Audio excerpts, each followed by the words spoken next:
New Year's has always been a time for looking back to the past, and more importantly, forward to the coming year. It's a time to reflect on the changes we want or need to make and resolve to follow through on those changes. And it's a time to make ridiculous promises you'll never fucking keep. Like coming to a podcast more prepared. Like drinking less before the show and burping less during it. Like sitting and listening so we don't have 20 minutes of dead air before the outro music. Like starting segments and following through on them after 2 weeks. Like making a change for the better and actually delivering on a promise. According to the bastion of journalism known as Harper's Bazaar, the following resolutions will be the most made and most broken within the first 30 days of 2019. Since we have this problem, like chronically, let's see how aligned we are with the nice old fucks at Harper's. And you should play along at home. Did your New Year's resolutions make the top 10? Let's find out. Resolution number 1, spending time with family and friends. Harper's says recent polls conducted by the General Nutrition Center show that more than 50% of Americans vow to appreciate loved ones and spend more time with family and friends this year. Making plans to meet up with friends for an evening of camaraderie at a favorite restaurant, or taking the family to one of your area's most popular places for family fun. Work shouldn't always come first, you know. Reality check. The three of us spend way too much time together when we're not sitting alone at home waiting for the next time to record. Come to think of it, sitting is the exact reason for resolution number 2. Get in shape. Harper's says the evidence is in for fitness. Regular exercise has been associated with more health benefits than anything else known to man. Studies show that it reduces the risk of some cancers, increases longevity, helps achieve and maintain weight loss, enhances mood, lowers blood pressure, and even improves arthritis, Craig. In short, exercise keeps you healthy and makes you look and feel better. Reality check. No doctor in the history of history has ever said, you see that medical problem you have? Keep doing what caused it, just to let it heal. Craig might be active, but the other guys on this show have 15-foot commutes and little motivation to change that. Maybe this is one we actually need to see through, mostly because of resolution number 3. Stop being fucking fat. Harper's didn't actually say that. But they did say that over 66% of adult Americans are considered overweight or obese by recent studies. So it's not surprising to find that weight loss is one of the most popular New Year's resolutions. Setting reasonable goals and staying focused are 2 of the most important factors in sticking with a weight loss program. And the key to success for those millions of Americans who made New Year's commitments is to shed extra pounds. Reality check, Craig is skinny fat. And he's going to likely wake up one morning at 3:50, missing a toe, buried in smears of Milky Way dark. Mike is, well, see back to number 2. Brad changes weight like Jonah Hill several times a month and with accusations of AIDS. Time to fix it. Thanks, Harper's Bazaar. Resolution number 4, quit smoking. Harper's says if you have resolved to make this the year that you stamp out your smoking habit for good, over-the-counter availability of nicotine replacement therapy now provides easier access than ever before. Even if you've tried to quit before and failed, don't let it get you down. On average, smokers try about 4 times before they truly quit for good. Start enjoying the rest of your smoke-free life, people. Every local county is trying to go smoke-free. And you know what? People there have probably tried a few times as well. There are free support services, hotlines, and smoking cessation classes. It's time to kick the smoking habit. Reality check. I don't smoke. Mike and Craig regularly smell like melted plastic. If the guy who does your home's plumbing said, hey, if you keep dropping triple flush meat bombs into the first floor bathroom, your septic is going to fail, you'd probably stop doing it, right? So why do you 2 dummies keep ignoring the guy trying to prevent your death? Well, that last sentence kind of answered itself. Resolution number 5, quit drinking. No, fuck what doctors tell us. Resolution number 6, enjoy life more. Because our show is built on happiness, Harper's Bazaar doesn't have the same static, sedentary social needs as the 3 of us, apparently. Resolution number 7, get out of debt. I'm just looking around the table and seeing why this might be the most unrealistic one on the list. 2 working stiffs, 1 guy who's just stiff, all wondering when the universe is going to throw a bone our way. You know, because we're fucking owed something by the universe. Reality check. Your credit score shouldn't match the number in your savings account. Odds of this one are pretty fucking slim, folks. Resolution number 8, learn something new. Harper says, have you vowed to make this the year to learn something new? Perhaps you're considering a career change or a career, or just want to learn a new language, or just how to fix your computer. Whether you take a course or read a book, you'll find education to be one of the easiest, most motivating New Year's resolutions to keep. Community colleges and centers offer a wide variety of lifelong learning courses, and local options offer great recreational training for beginners of all ages. Art, music, cooking, the options are just endless. Reality check. What are the odds that we'll be in this basement next week? Thanks to mobility and motivation, pretty fucking high. NTS does not equal YMCA, no matter how much we all fucking need it. So what's our takeaway here? Change is good. Change is inevitable. Change needs to be realistic.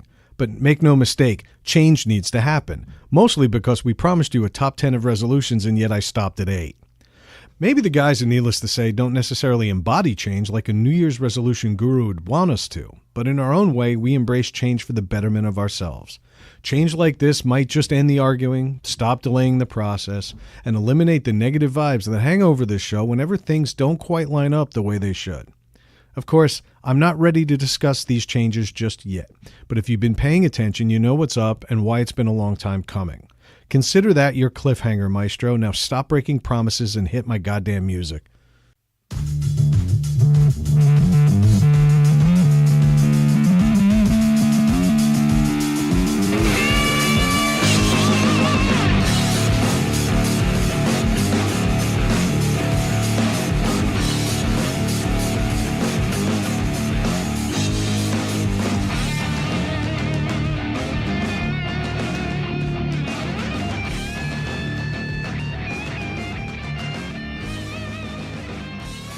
Welcome back to Needless to Say. I'm Craig. I'm here with Brad and Melissa, who is Mrs. Brad.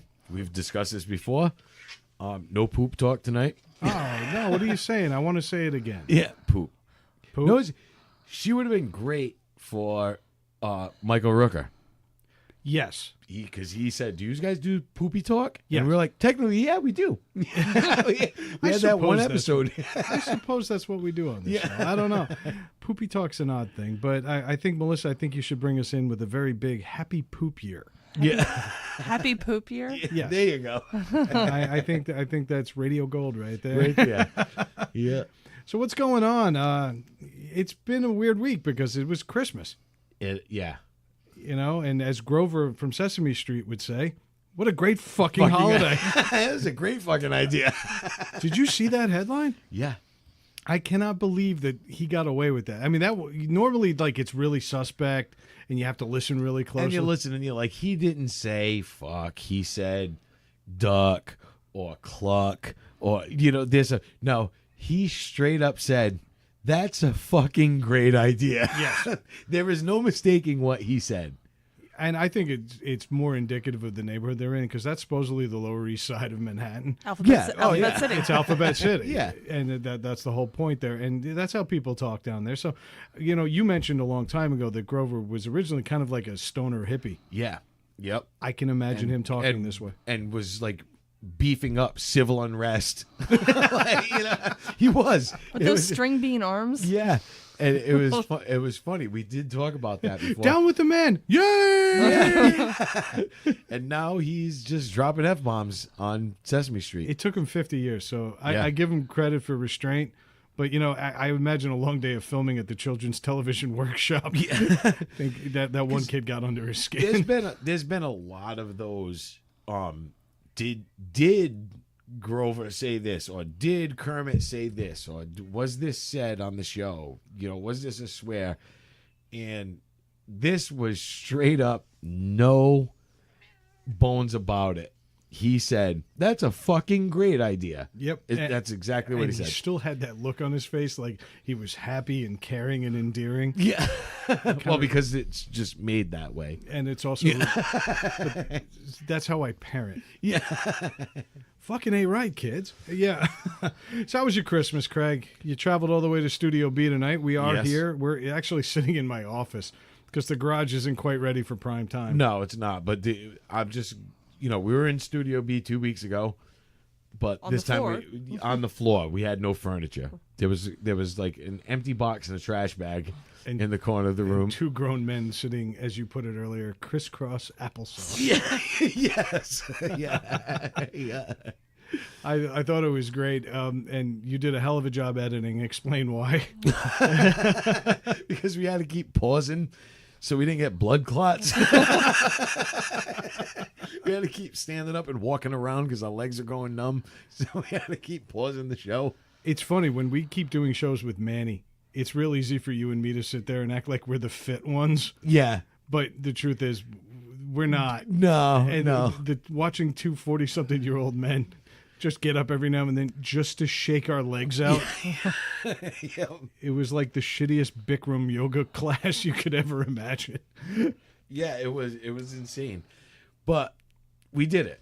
We got- fought through it. It was a had good to- episode. I thought And it it was was a lot good. of fun. I really enjoyed that episode because we had just moved a bunch of boxes, and there was such a weird giddy energy in the air. We didn't really talk about it last week because we had Dave in studio. Yeah. And we had a full house, you know. But it was really funny to listen back to you, and we just got punchier. Normally we get drunker. Yeah. We weren't drunk at all. No, we were we barely weren't. drinking because we couldn't get out of that Indian style that we were sitting. Yeah. We were captive Indians. And apparently we have another guest tonight. Mookie. He just jumped on my lap out of the blue. He's Yeah. bold. Yeah, Mookie hasn't been on a cat. show since Mookie we the cat. recorded in my dining room. Yep. After the power outage. Yeah, The random baby screams in the background, it sounded like. It's like, meow. what's funny tonight is there's actually random baby screams going on in the background. Yeah. Yep. My 5-year-old's having a tough time adjusting to the new house. So, if you hear any gaps and pauses here, it's because of Ethan. You can blame him. Yep. This is Oh, a- I told him if he cried, he was going to be on the podcast, and everybody would wonder how old he really was, and that made his eyes get wider. no kidding. Yeah, didn't work though. He cried. Did- He did apologize, but he cried. So not only do we look like mean parents, yeah. but also ineffective ones. We're not effective at all with them. No, but I mean, Christmas was awesome this week. I had a great week. My wife's family, my family. It was just Oh, stop pretending that it's all about the family. I saw the pile of gifts. This, this cavernous mountain of gifts. Now, What I've been time in did your- you get up on Christmas morning? I got up at 10:05. It was 4:50 No, let me- when I woke up. yeah, But there was a reason for that. It wasn't 10:05. 10 It till was 5. 10 minutes of 5. Yeah. That's obnoxious. You're 45. Well, it wasn't. I mean, yes, I got up. One of the reasons when I woke up at that point, I realized my cat had been out. My cat's not an outdoor cat. He got out the night before. So when I woke up, I was like, all right. I started worrying about the cat. And then I'm like, well, of course, Santa came. So let me go downstairs, see if the cat will come in. And my wife stayed in bed, but I went downstairs. So then when I did get the cat in, but by that time I'm wide awake. So I just started making lots of noise downstairs and turning the coffee pot on and getting the ball rolling, you know. So by 5:10, my wife was downstairs. It's been 18 months of pretending we're radio guys. You're still the worst liar I've ever heard. You put the cat outside to get Fran panicked and awake just so you could open fucking presents because you're a strange little man-child. I love it. I love it. What time did our kids get up? 9? 9:15, and we didn't go downstairs and start opening till roughly 10 a.m. We finished a little bit after 12:15. I was 12:15 you finished. I was home. I had already gotten back from my mother's house. This is not the first time this has happened. I talked about it last year. There was one year where Ethan was just born. Yeah. It was his first Christmas, and Sophia was at that age where she'd be getting up at 4 o'clock in the Yeah. morning because she does that anyway. She doesn't sleep. And yet that year, 9:30 in the morning, Melissa and I rolled over and we thought we had a slow gas leak, like something was wrong. Yeah, you know, kids aren't up. And so we ran upstairs and the kids were just knocked out. And it was about the gifts aren't going anywhere. We were 2 cups of coffee in before they finally woke I was up. showered and dressed. Yeah. I was ready to tackle family. I have never in my life been so happy on a Christmas morning, and this year came pretty goddamn close. I wish we had more of a season this year. We Yeah. didn't really have a chance. The tree's going to go out Tuesday. I mean, it's done. Once it's done, it's done. But I really hope that next year we get a chance to really kind of embrace it. I've been waiting for a really good Christmas for years now, and Yeah. I'm hoping this is coming. But I'm again. Let's get back to your pile of presents. We don't have kids. Me and my wife, we don't. And my wife's a very practical person. She doesn't, Which is buy weird things because for we've herself. never portrayed her that way. Yeah, right. So I buy her things that I know she wants that she would never buy for herself, and I buy lots of them, and I do, but I don't bury myself in debt over it at all. We prepare for it. We start saving we actually start putting money away for Christmas early in the year. It's like one of those things, just not for ourselves, but we're going to buy gifts for the family. We're going to do this. So we start doing that. And it's just one of those things. And I go all out. I don't care. I'm like, we don't have kids. If we did, then it would be different. So what's the best gift you got this year? Let's Cut right to the chase. She bought me a Minnesota Vikings jersey, a Adam Thielen jersey, signed by Adam Thielen, which was just fucking awesome. That is Excited about that. It's a great Love gift. that thing. Do you know what I got Melissa this year? I got her a book and a card game called Poop the Game. It wasn't just any book. No, it was a good book, but we kind of agreed that we were going to go light this year because Well, of course. we bought a house. We figured, hey, better to have the place to put the gifts than just buy more Then gifts. just buy more gifts. Yeah. Next year will be better. Timing was also No, hard. that's what I always said. If it depends on the year. If you're not having a good year financially, if I wasn't having a good year, I wouldn't just put myself in debt. I wouldn't use my credit cards, like all willy nilly and just buying ridiculous stuff. You have to know your limits. Yeah, That's what I say. You cannot stress yourself out over it. If you're doing that, you're doing it wrong. That's not what Christmas is If about. you ever do have kids, you will, though. And No, that's what well, we yeah. learned this year because 2 days before Christmas, I sent Melissa out and I said, just go, let's fill up this tree. Yep. And normally when Melissa comes back from Target or Walmart, and she'll attest this, she's going to start nodding like any fucking second now. I'm not even looking at her. And I'll check the bank account because I get all the updates whenever I get a purchase. And Yeah. I'm like, what the fuck did you spend $90 on at Walmart? Like Yeah. you went there for like tissues. What the hell? What the hell did you come back with? This time around, I said, you have carte blanche. Go fill up this tree. Yeah. And it wasn't necessary? No, because I guarantee you 90% of the shit that we bought that day hasn't even been touched. Or at the very least acknowledged. Well, no, that's the thing. You got to work your way down through the gifts. That's you have that pile of gifts you just got, so you start whittling your way through, and it's interest feigns I from could have one gotten- and gains to the other. That's Ethan's the way it favorite goes. gift came from my brother, and he got a set of Lincoln Logs. And That's- that's yeah. best goddamn thing ever. That kid could be content for the rest of his goddamn life just playing with Lincoln Logs. Well, Yeah. he likes all that. He likes Tinker Toys. He likes Legos. He likes Lincoln Logs. And I'm loving that the old school toys that are just building toys are back. Well, Lincoln Logs, we talked about this earlier, are fucking awesome. Yeah. And they're wood again. And they're not splinters. Like they're smooth. They treated the wood. Oh, really? Oh, they're really But nice they're now. really So nice. they didn't treat them like it's not pressure treated with cyanide. So when you get the splinter, Asbestos. Oh, yeah. you get that infection, that little, you pop the splinter out with pus. I remember the Tinker Toys were actually more dangerous because I used to take whatever tools they gave you in the erector set and I started creating my own holes in the Tinker Toy. I tried to hack my Tinker Toys and I'd get more splinters from the wheels. Yeah. Those Tinker Toy wheels than anything else in the world. But Ethan so far isn't much of a hacker. So he's working his way through his toys. We didn't get him that much. We've done much bigger Christmases, but I think the stuff we got him was good. It was more Yeah. focused. It was more focused. Yeah. And I think, why I went out on the day before Christmas, or Christmas Eve actually, was because we realized we had no stocking stuffers.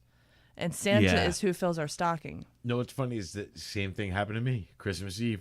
I was completely done shopping days before that, And then Christmas Eve, I woke up and I'm like, oh shit, I forgot stuff at Fran's stocking because we do stockings every year. So I ran out, bought some candy, any typical lip chapstick, this that, little things, tweezers. I bought one of these tweezers like that as seen on TV with a light on it. And it was so funny because she used it and she's like, yes, but you need those laser beam sunglasses to use them. She's like, because it's so bright. When she did it, she was like, it blinds you. You can't see a thing. Fran's so pale anyway. It must have just reflected off of her skin. Exactly. Oh my goodness. Exactly. This is why I love Fran, though, because most women in this world, if you went up to them and said, here, not only did I get you a hair removal device, but I got you one that has a light so you don't miss any of those really nasty ones. The fact that she just went, oh, cool. No, she loves that stuff. I bought her nose hair trimmers last year. That's just mean. And knowing you, it was gas powered. Briggs, they were the Briggs good and ones. Stratton. They were the good ones. 4-cycle. Yeah. One of the things, I was actually really excited to get an electric toothbrush this year. One of those Oral-B. But it's fucking weird. If you've been brushing your teeth like a normal person forever, and then you put that thing in your mouth, Bye. Well, the first couple of times you do it is ridiculous. You don't know what you're doing. You're like trying to rub it back and forth in your mouth, and things like it's all lighting up. You're like, you hit that one time the plastic hits your teeth. It's like, like, what the hell?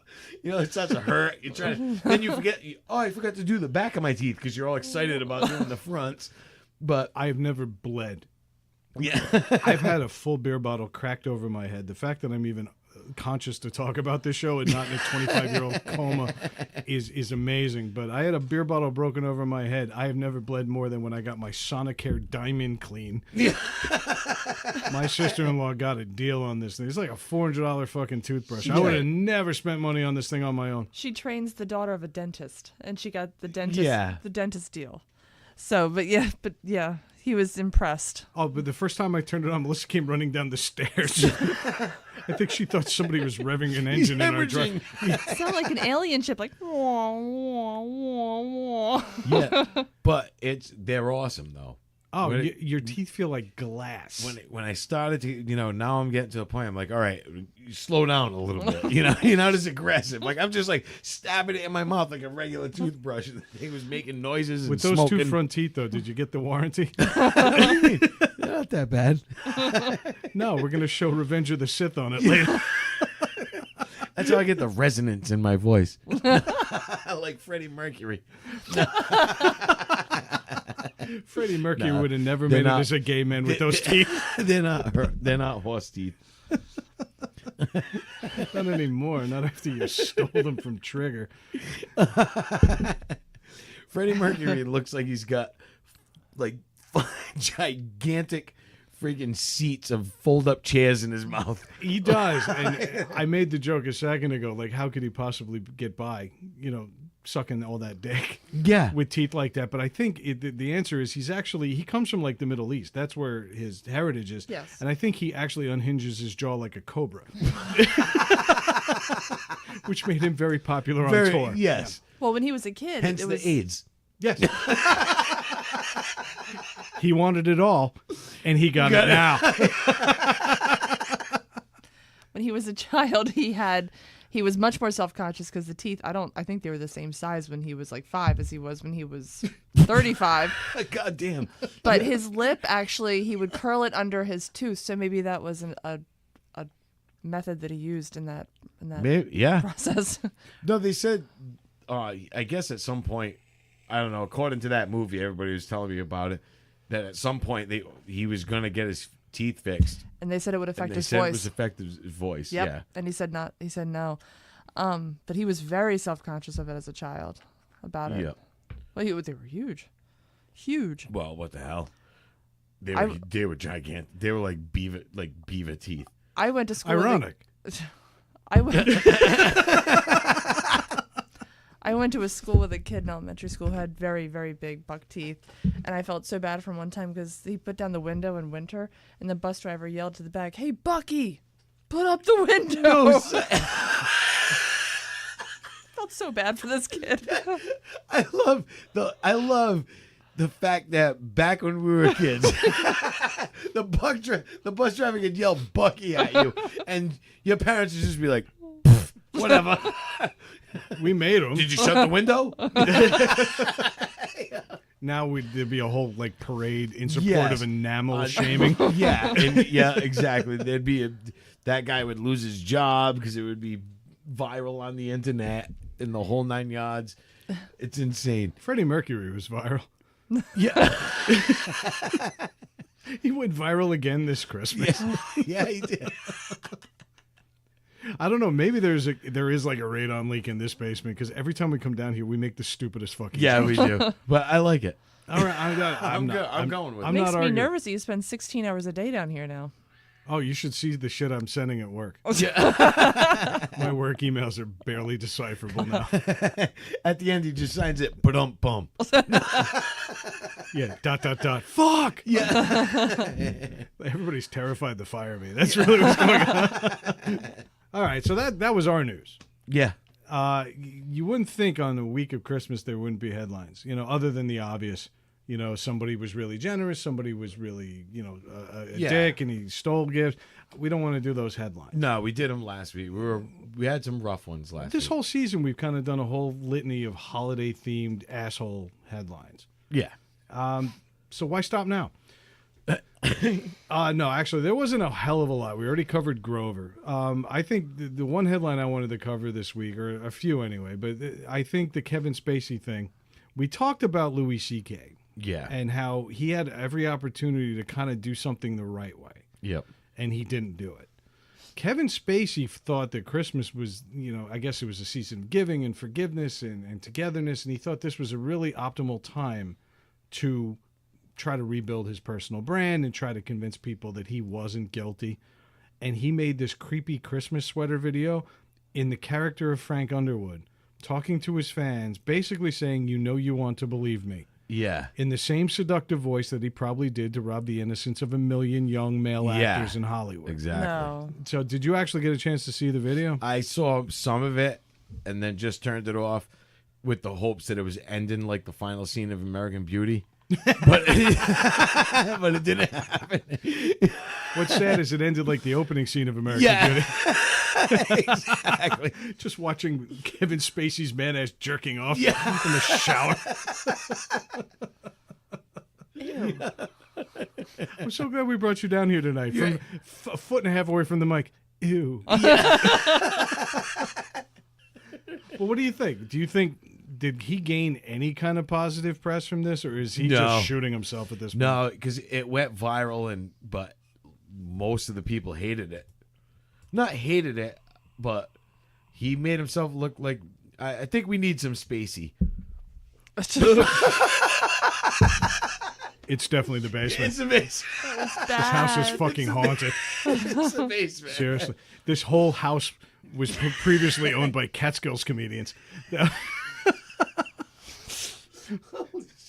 There's a bunch of dead Borscht Belt comedians. That joke just now. That was bad. Yeah, it was. It It was terrible. I think he got the reaction that no performer ever wants.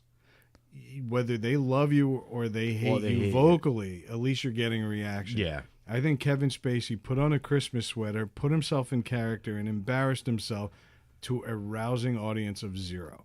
Yeah. People responded in that they were like, hey, look what Kevin Spacey did, and then they stopped discussing it immediately. Immediately. This was not a viral thing. This was not something that sparked a lot of debate on it Reddit. was viewed by a ton of people, but Curiosity. curiosity, and that was it. I watched a million videos the last week once, Yeah. and then I forgot about them. I couldn't even tell you about half of them. Nobody was running out like, hey, did you see this? And showing it to their friends. Or did you see this? And, Well, the thing is, when you get a very, very well-spoken, very polished person who's calculated in everything he says, he seems like a very good professional. But then when you find out what Kevin Spacey did, all that calculation and polished way about him makes him creepier yeah. and makes him icky. Yeah. And it makes him look like more of a predator. yeah, and if he came out as Frank Underwood, being as polished as the politician he was, no, that's Well, just gross. I know you and I didn't make it through House of Cards because it got boring as sin. Yeah, it did. I didn't watch the whole thing. No, but I'll say this: Frank Underwood was a sexual asshole. predator He was. Yep. in the show. He was a sexual Yes. predator. Why on earth would an actual sexual predator say the best way to endear myself to this audience is Just to play one. in a Christmas sweater? He called the video "Let Me Be Frank," which is as bad as that Spacey joke you just made. Yeah, right? Bad. I'm Then trying to he- think of an endearing character he's played. He hasn't, but he opened up the video saying, "I know what you want. You want me back." No. No. No. No, we Netflix didn't even respond. Well, why would they? They haven't even made a comment They've about cut it. ties with him They're entirely. like, screw. But he goes on to say, like, of course, some believed everything and have been just waiting with bated breath to hear me confess it all. They're just dying to have me declare that everything said is true and I got what I deserved. Only you and I. So he's addressing the viewers one-on-one. Yeah. Only you and I both know it's never that simple. Not in politics and not in life. So he's jumping in and out of character here. Yeah. It's like it doesn't even sound like the work of a sane man. I almost wanted him to act insane. At least then I know he was human and maybe a little bit remorseful. Yep. Not seeing a drop of it. No. This was one of the most tone-deaf, misguided things I've ever seen. And he's a very smart guy. But he's also the guy that came out amidst all these allegations, not the right time. Not yeah. He's a very intelligent, talented. He's a very good actor. Well, he You know. was. Well, no, I'm saying he was a very good actor. I don't think "Let Me Be Frank" is going to go down on No. this IMDb page. No, but I mean, bar all that stuff. What I'm saying, he was a talented actor. He did great movies. His characters were great, but he's a scumbag. Bottom line, done and done. And then to come back and try to, that'd be like Bill Cosby doing a pudding commercial tomorrow. If you ask me. I could write that commercial right Right, now. exactly. Don't think he hasn't thought of it either. You just hear like the and then the gates opening to their cells. And they say, "I don't have much to look forward to every day." He takes a scoop out of his pudding. There's you see this little rounded white thing sticking out of the side. Oh, dude. You're in a fucking mood tonight. But I mean, honestly, could you imagine that? Like, I don't have much to look forward to every day.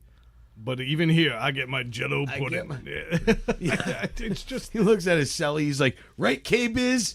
And he's just unconscious. But see Cosby with fresh dreads in his hair. They've been braiding him all night. All the prison Look at bitches those have tight cornrows. teardrops of pudding. Oh god, this is gonna be a fucking night, man. Shit. He's branding all the people at work with coat hangers. Just Fucking Jello logo. BC. Yep, that's it. Yo, Bill's bitch. Is Dougie Doug there? Yeah. Only you would go to the other Cosby show. There was like the groundbreaking television landmark series, The Cosby Show, and my wife goes right to CBS's Cosby. Yeah, exactly. That's Well, great. I will say this to wrap up the whole Kevin Spacey, Frank Underwood thing. Nobody has summed up a video's response better than the top YouTube commenter on the video. And it was very simple. 2018 has been weird as hell. Right? And it really has. It has. My very first Facebook post of the year is I cannot wait for 2018 to be over. It was January 1st of this year. It was. You did. I remember that. Never thought I'd be right. Yep. This has been a fucked up year. It's been ridiculous. It's kind of what the whole night's about. But let's get into another headline before we get into that. I know that you had one you were really into, and I think we all should be. Right? And the headline, read it, sir. Massachusetts man breaks into home, cleans cat litter box. And that's official. It's according That's to official cops. by the cops. Now, this guy apparently just broke into this house and started just cleaning. Does he service Rhode Island?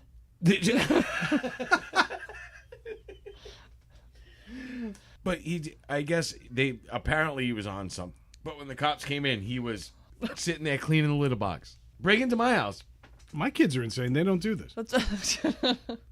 They just make the mess. I'm sorry for all the gaps here and pauses, but I have to say that I'm shocked based on the jokes tonight that Craig didn't say, hey, he was a cat burglar. Well, I was getting there. Damn it. Sorry, jumped the gun. I was trying to pussyfoot around it. Oh. A cat turtler. Cat turtler. Yeah. Oh, Jesus. But, yeah, so this guy, I mean, the worst part is now he's going to do time for it. I'd just be like, let him go. If you lived in my neighborhood, I'd be like, everybody's just throwing $40 for his daily fix. How much time and leave a window open. How much time is he going to do for a breaking and entering where he stole nothing? Other than turds. Yeah. A little bit. I want the street value of the litter he needs to replace. Right? No, it wasn't an amazing story. It just struck me funny when I read it. I thought it was hilarious. Did you read the actual report? Yeah. Okay, police entered the home with their guns drawn because they thought this guy might have been armed with a knife. He then came out of the kitchen with his hands in the air and was arrested, covered in cat litter. Yeah. And no wife or weapon was discovered. No. He's basically guilty of wanting to clean a litter box. He got a misdemeanor breaking and entering. He's not going to jail. Yeah. All right. So he wasn't, because he wasn't armed or anything. He was ordered to stay away from the Mohawk Forest apartment complex. Mohawk Forest? It's like, but this place smells like shit. Where in Mass was this? This was up in the Berkshire, so it's the other side of Massachusetts. You know, the weird side. Oh, yeah. Yeah, we live in the normal side. Yeah. All right, you know what? Let's not get all catty about this, but this thing is a shit topic. This is a shit headline right here. Are you just going to do this all night? You pretty much. All right. Cool. Yeah. I just need to be prepared. I really don't fucking care. Yeah. The intelligence level of this show. I am dropping every corny ass joke I got. And when you say dropping, meaning you're never bringing them back, right? No. Yeah. All right, great. Yeah. Because like I was going to say, the intelligence level of this show is bad. Yeah. But the one last headline we do have to talk about involves intelligence. And we could use a dose of it right now. A little bit, because if this had video, I'd be wearing a bee suit. Welcome to Craig's Sabado Gigante. Exactly. Well, while real people are getting dumber, especially in this room, over in China, things are just getting a little fucking creepily smart. Yeah, And, a little too smart. The headline is, AI news anchor makes debut in China. When I first heard this, before I even clicked on the link, I assumed that they were talking about radio. Yeah. And they were talking, or maybe having some kind of weird static image of a reporter. I was the same. I thought the same thing. This is not what happened. No. And there's a video of what appears to be an actual news anchor in China that they more or less had him sit there and do all of his normal facial gestures.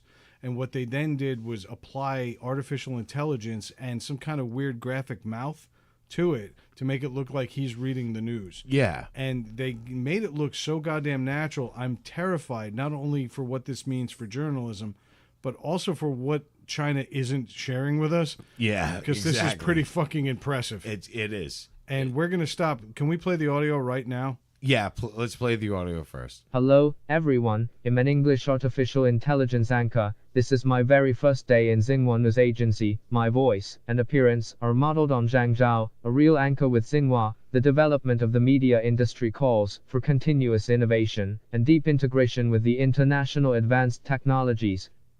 I will work tirelessly to keep you informed as texts will be typed into my system, uninterrupted. I look forward to bringing you the brand new news experiences. I wish this was a video podcast. Yeah. It's all over the news. So you're going to see this. But good goddamn, that's real. It looks real. At first, I thought they updated one of those sex robots. It looked like that rubbery, almost, crazy thing. But that's just his skin. Yeah, Craig actually thought this was a robot. Full disclosure. Yeah, I did. Craig thought this was a real an animatronic robot, like the Hall of Presidents at Disney World. Exactly. That is not what happened here. They took the video of an actual guy and superimposed a mouth on it. Yeah. And but the crazy part is that, and all text and not text like I'm sending to you, but all text in news outlets across the world are being downloaded into this into this thing. And he's reading it And tirelessly. he's reading it. in the same suit. But he's deciphering it and reading it and creating its own story. That's the thing. Is it's taking bits and pieces of this information that's coming in like a journalist would do, taking a bit, bits and pieces of this. Okay, we heard this. Oh, update. This is what's going on. It's doing it, but it's doing it on such a level and so fast, and it's creating this dialogue it's creating a story. It's learning to figure out what the points in the story are. The artificial intelligence Yes. is so developed that it knows what the important parts are. It knows when to put emphasis. And Yes. you heard on the audio, it still sounds robotic. No, it does. But I can guarantee you that if you go across America right now, you'll find a bunch of local news anchors in second and third markets. like Yeah. secondary, tertiary markets. You're going to find anchors that read. What was the joke in Anchorman with Will Ferrell? Is that he would read anything you put Anything. on the teleprompter. Yeah. What makes this any different than an actual anchor who isn't a very strong reader? No, it's true. No, it's funny though, is I always thought Shepard Smith was a robot. He looks like he's made out of plastic. And I would have loved a Kathy Griffin yeah. and just have all of Chinese news done in Kathy Griffin on New Year's Eve. Yeah. Especially Exactly. now with her weird short haircut. But this is nuts now. Like, my thing was, now that it's getting fed all this bits of information and it's deciphering these stories as they come in, is it going to start telling the truth? Nothing makes it to the air without somebody filtering through it. This is no different, especially in a country like China. This is a country that won't even allow them to have Windows. Yeah. Okay, Windows is banned there. I think Mac just got through. Google's you can't have Google there. You can't have Google there. No, they their- have a Binzo or something like that. They have their own search engine. And you go to Korea, they run Linux, and they run such an old-fashioned version of Linux. It looks like 20 years old. Yeah. It looks like Windows 95. And every website brings you to the same. I think they have 81 total web pages that people can visit, and that's it in Yep. North Korea. South Korea is a little more flexible, but even that's not a winner. They control everything they want you to believe. Yeah. Again, we're not tinfoil hat people. No. But this AI thing, I think it's a tremendous technological advancement, but it's only going to do what the person pushing the buttons tells it to do. Yep. So that's it. I think there's potential here, though, to be cool and to put a lot of my classmates out of work. But I look at it and I start thinking, like I said, I made a joke about the Max Headroom thing, but it wasn't really a joke. It was more or less is there the ability for something like that to, anonymous. People talk about anonymous all the time. It's an underground movement that has leaked out information. They're hacking into government information and doing this and releasing it to the public. Does this something like that? There's make no it- hack going on. No, it's This is leaked. somebody it's who leaked. has It's access. leaked. Yes. Well, isn't that the premise of was it Mr. Robot when that first started? Was hackers that were releasing information that was private and was. We stopped after 2/3 of one season, so I don't know where that show went. But that's how it started, though. Yeah, I mean, that was the idea that it was hackers, but I think what was bound to be revealed. And if I'm wrong, and if you're listening, and I'm wrong, by all means, send me some hate mail. Tell me to watch Mr. Robot. I've got a new Roku, so I'll stream it somewhere. Yeah.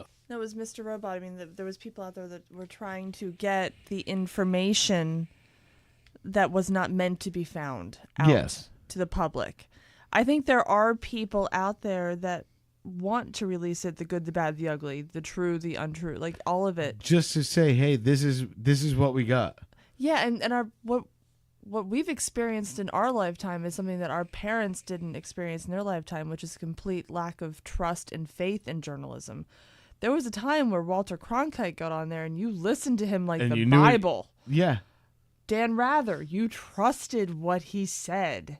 And there's none of that. Peter Jennings, I remember watching it with my grandmother, and she always said, he's a man you can trust. Everything he says, you just know. Well, they were legitimate. They were guys that believed in what they were doing. So you had that. I mean, granted, they were probably fed a bunch of bullshit too. They probably were. And they read it as truth, but they read it as truth because it was fed to them, and they thought they were telling the truth. They weren't being dishonest. No. You know, and I don't think I'm not saying that Robin Meade is trying to be dishonest, because she's actually not. She's just doing a lot of fluff. Yeah, fluff pieces. But she's and still doing the news. fluff that they tell her to do. What they tell her to do, and I think what they've done is roped in people with agendas that coincide with them. So a lot of things that if you watch, I mean, shit, how many times it's become so evident now. You listen to them tell a story, and then you read the actual story. Because the best thing is go to BBC and read a story about the United States. Absolutely. And get the actual truth. Yeah. And then listen to CNN tell their version of it and Fox tell their version of it. And they're totally different. And you're like, hey, wait a minute. Best news in the world is Al Jazeera. Yeah, you took those both so far out of context to fit it to your own agenda. Yeah. That you're pitting people against each other now. Al Jazeera was the first one to point out that the New York Times actually runs two different versions of headlines depending on where they release. Yeah.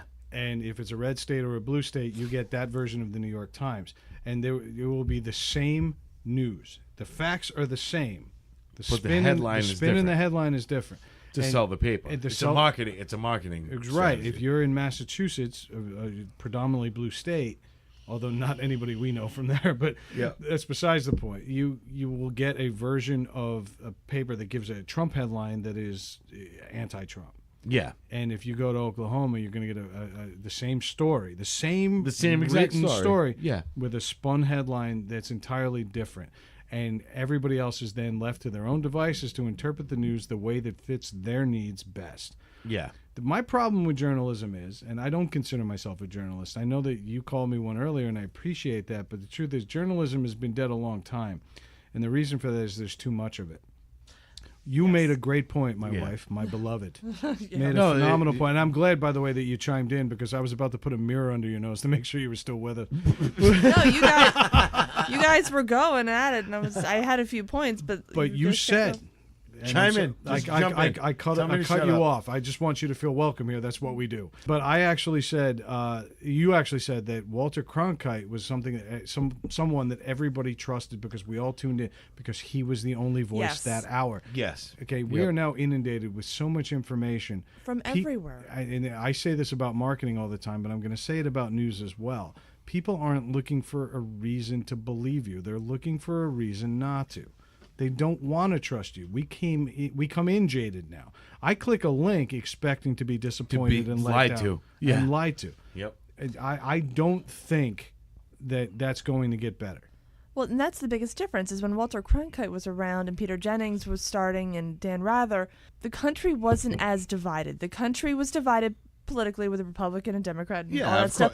But they weren't out to get everyone. And I feel like that's the mentality right now is how do we get ahead?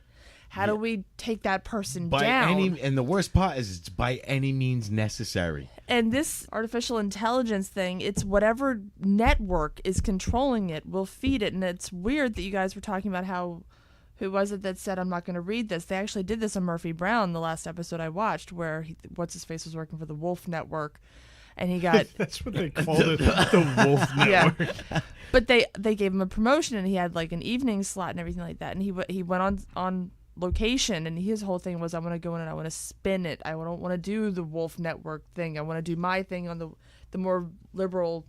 He wanted to be the obligatory liberal voice on a very conservative network. Right. Every conservative, like Fox News, has their liberal guy. Right. Just to balance it, to give off the appearance of balance. Yeah. But he went on site to talk to teachers about the plan to arm teachers with guns. And he went to a very conservative area, very gun-loving area, and he was asking them about it.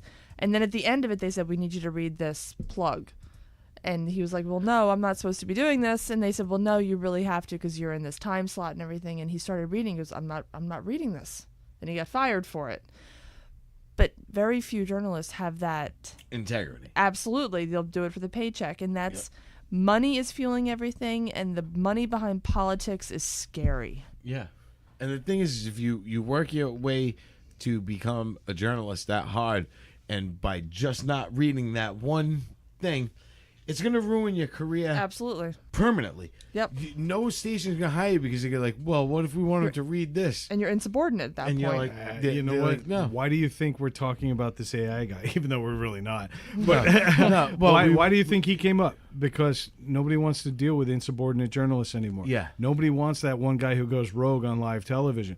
They want something they control. Yeah. Okay, and in a world that's so politically divided right now, not just in our country, but across the world. How bad is it? The to do divisiveness is so bad that they have to create robots to do a job that a human should be able to do very well. But they will do the job of whatever programmer is It's controlling like any them. other computer. A computer's only as smart as the person operating it. Yep. And that's exactly where we get. Now, I'm trying to use our artificial intelligence to think back to when this was a comedy show. Well, I was a little confused that China is capable of doing this, and I Right. see the stuff that's being manufactured There's in not China. one railroad tie in front of him. But No, but I see this level of expertise and precision, and I work for a company that has manufacturing in China, and they can't hit PMS colors. And I get boxes on, what manufactured colors? with Red? PMS. Yeah. That's Pantone colors. Oh. Oh, I just said red. Pantone, the PMS colors. Shut up. I'm trying to think what color is irate. But I mean, Irrational. I get boxes manufactured that my guys in China send me pictures, and they're like, it's dirty. And I'm like, it looks like they walked it over on the bottom of their shoe. I'm like, it's so dirty. How is this the standard of manufacturing in China? And then I see this, and I'm like, maybe we need to combine forces and maybe get some of these AI people involved in manufacturing more. But All right, so I think by next week there's going to be 3 new anchors on Needless to Say. All of them Chinese robots. I will say this. I never bought him as Chinese because not only did he have the obligatory newscaster British accent Yeah. that you also see on Al Jazeera, Yeah. and they're clearly not British people. But there's also the fact that he had way too much personality for a Chinese guy. Way too much. So, yeah, I actually got a lot of legs out of that headline, but that's not really the focus of tonight. It is New Year's. But I think let's look back. You know, tonight was not a banner night for headlines for this show. No. It's been a weird week. It's Christmas. There isn't that much good out there, but we did have some great fucking headlines this year. We did. And so I don't want to spend too much time on it, but I do think we should talk about our favorite headlines of 2018. Craig, did you want to put in a little music here? Do we have a little pomp and circumstance and Yeah. something grand? Yes. Grandiose. Grandiose. Good words, sir. Right? I got and it. he did a fist pump with I it did. too. He I did. fist Oh pumped my grandiose. God, I almost was as much. excited because I knew that word.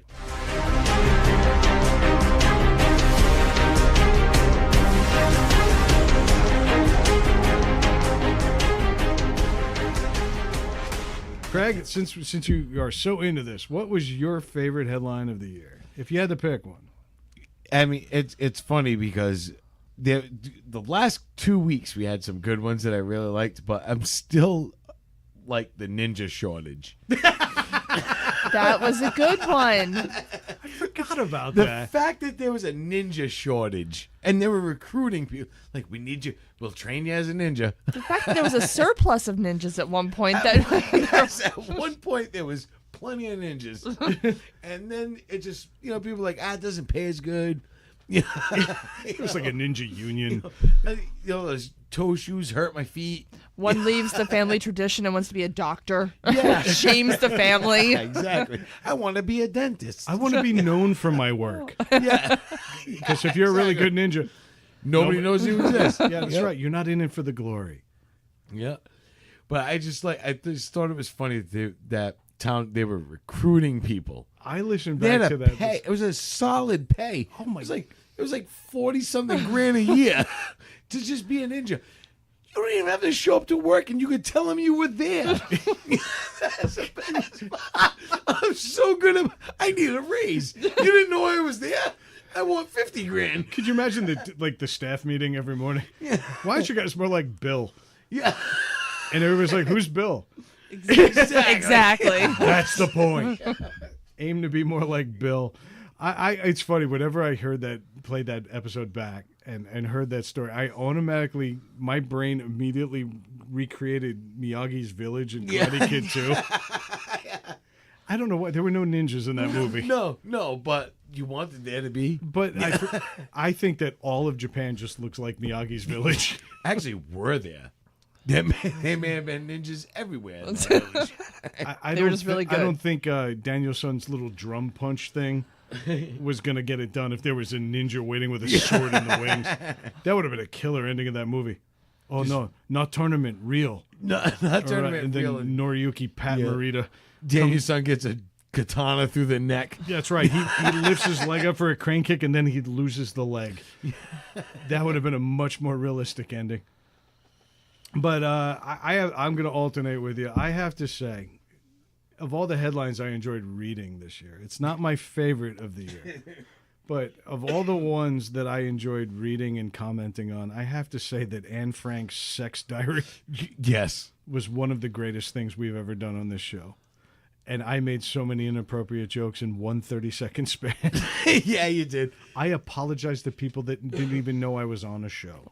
Yep. I apologize to people of the Jewish faith. I apologize to people who just enjoyed reading good books. Yeah. I felt awful about this. But yet at the same time, the idea of a young Anne Frank masturbating while she was waiting to be captured by the Nazis, there's something really fucking funny about that. It was great because you look at somebody like, do you ever read Anne Frank's diary? And they're like, yeah. You're like, do you ever read page 87 and a half?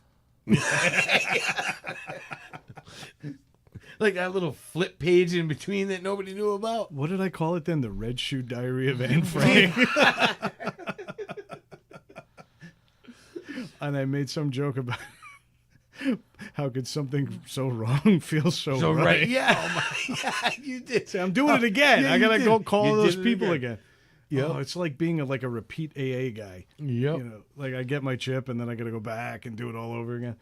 I also enjoyed Rabid Dachshunds Eat Woman. Oh, that That was was a a good one. Yes. Because they were Dachshunds. I remember I Yeah. shared the link with the people at work. We do a Slack chat at work, and it's kind of a loose group chat, and I posted that link, and two of the people in my team laughed hysterically, or at least they put the little icon that indicated that we laughed hysterically. Yes.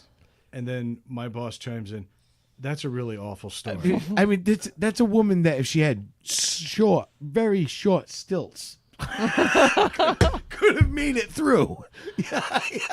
Oh, Brad almost painted the walls. all 2018, Craig and Mike have tried to get, I'm trying to get him to trying to get me to snarf. Yes. It's never happened.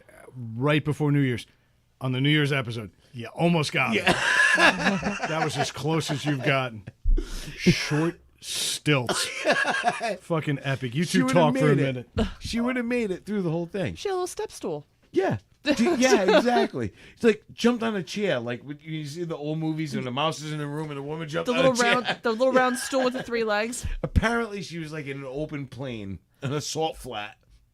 Well, I can imagine dachshunds being like rabid rats, where if Yeah. they swarm. But I didn't know that But dogs how would many do of- that. How many would you need? Your I would face is just be pure like- shock. I would just be kicking Dachshunds like poof. Bang. They'd just be flying around. But would they like bite onto your clothes like rats would? I guess. It must be terrible. I They're mean, like balloon animals. That's, like when you make a balloon animal dog, it's a Dachshund. You're right. but maybe that's what's so scary about them. I guess. I just think, I don't know. But how could she not? I don't know.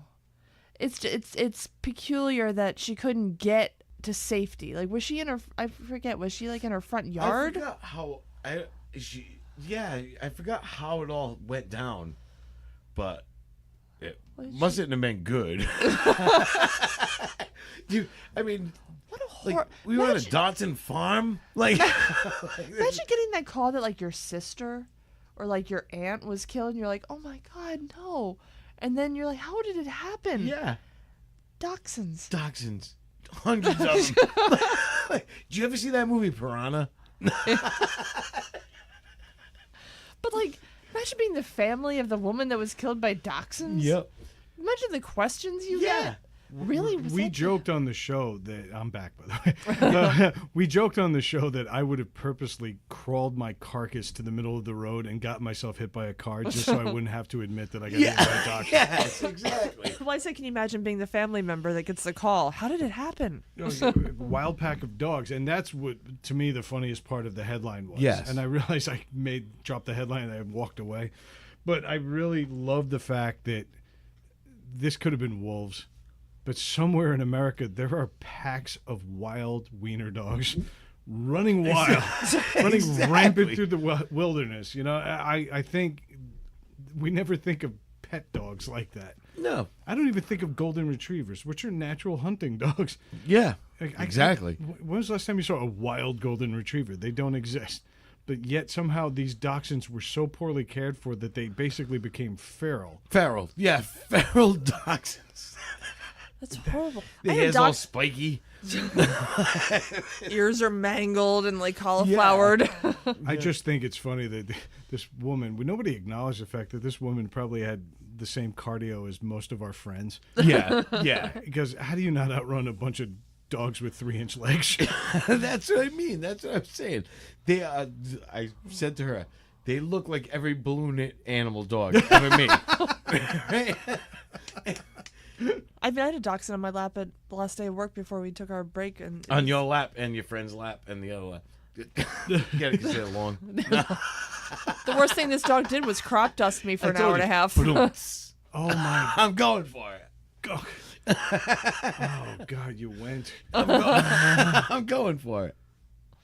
You've gone. I'm sorry, I didn't mean to cut you No, off. you've on gone. We this should ask story. Melissa though. She's sitting in tonight. She's been relatively quiet, at least unless I get up. But what was your favorite headline? If you think back to the show, Honestly, we listen to every episode. Dachshunds was up there. Yeah, it's Yeah, got to be Dachshunds. up there. I can't think of any specific. You guys had the advantage. You go back and look at old outlines to remember headlines, didn't you? No, Really? no, I the didn't, show just yeah. means that much to me. I actually didn't. I just remembered them. Yeah, same. No, here. Dachshunds was definitely up there because it was so peculiar and it was so bizarre. I'm really surprised you're not going to say the one I think Craig's going to pick next. Which See, one? when you guys say Is them, it- I'm gonna be like, yes, but Tampon drink. oh no, I didn't like this one.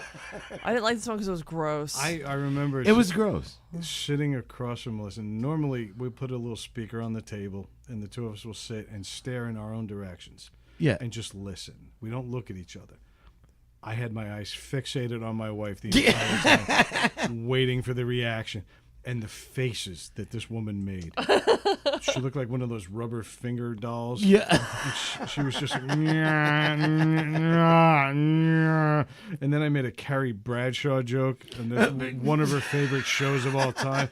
Just sitting there demanding that she had like a menstrual martini. You know? Oh my god. so gross. I did not like that headline. No, it was disgusting. We didn't like it either.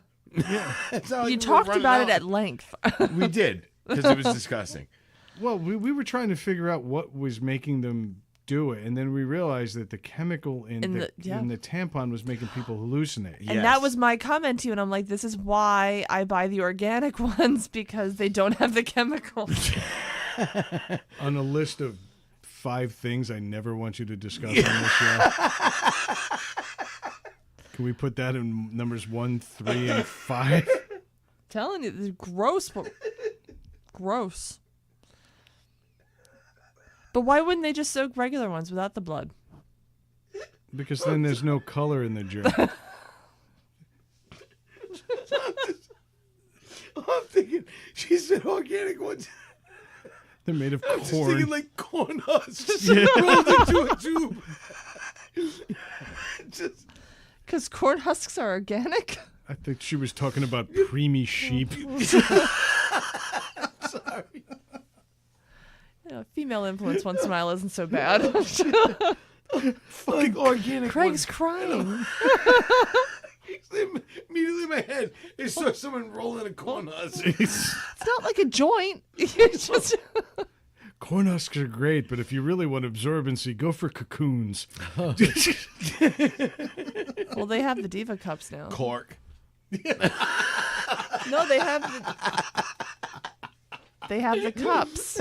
That's supposed to be the best for you, is the cups, the silicone cups you put up there. So basically, you make your cup of coffee in the Keurig every morning, and then you shove it up your twat. Basically. But there's many questions that I have about that concept, and we're not going to get into it on the show.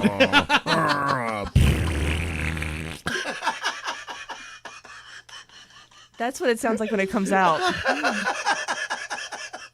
Any woman who still has her period is now a barista.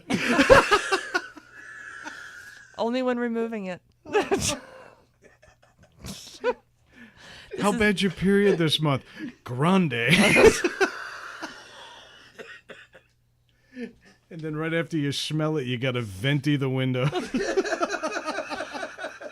as bad as Craig tonight. Right? It's got me going. This is Oh God, I'm sorry. this is getting edited out, isn't it? No, this is probably the only funny thing we've done tonight. That Oh stays my in. God. All that from a 6-week-old fucking headline. Yeah, right? Oh, Holy shit. what else you got? Because I want to end on one. I know which one I want to close with. Go with it? Go All with it. Well, I don't think... we discuss celebrity death a lot on this show. We've made our bones on celebrity On death. people dying. Particularly rock stars. Yes. But there was nothing more satisfying than the death of a guy who really thought he was a rock star, and he was nothing more than a prick in a leather jacket, walking around saying that your food sucked. Fuck Anthony Bourdain. Yep. Melissa's No. leaving because she fucking loves that guy. Yeah. Like we've said before, we're not happy when people die. Not usually. Until this time. There's always an exception to the rule. Yeah. And this douchebag on a fake fucking hipster motorcycle traveling the landscape of Madagascar looking for the best The worst fucking part- bat nuts. I blame his girlfriend because Asia Argento. yes, was her because let me tell you something. I think what happened was this is a man who through his life struggled through depression and dealt which is not funny. which is not funny. No. We'll always agree to No. that. He struggled through depression. He struggled through certain things. He finally got ahead of it and made a success out of himself and then met this girl. But at what cost? Let's rewind for a second before we get into Asia Argento. He made a success for himself by doing what? How many times before he had a TV show and a big fucking mouth? How many people knew Chef Anthony Bourdain? In New York City, they did. Okay, Well, it's that's a big fucking world out there. It's a big world. That's how he became who he was because it was New York City, and And yet, what did he get you know, famous for? and he got- Traveling the world. and then but being around you have Chelsea Market down there, which has a Food Network, and there's 1,000 Every other chef. ways. Every chef, when Food Network first started, was New York based Yeah, because they couldn't afford anymore. I was working in New York City at the time in an industry that dealt with chefs a lot. And I remember when the Food Network first started, they were so poor. They had nothing to really offer. It was local only to New York, and they had New York chefs. The rise of Food Network. it's called the Macaroni Network. The rise of Food Network was New York based, and all the New York chefs were a part of it. So New York became the TV chef capital. It's where they all came from.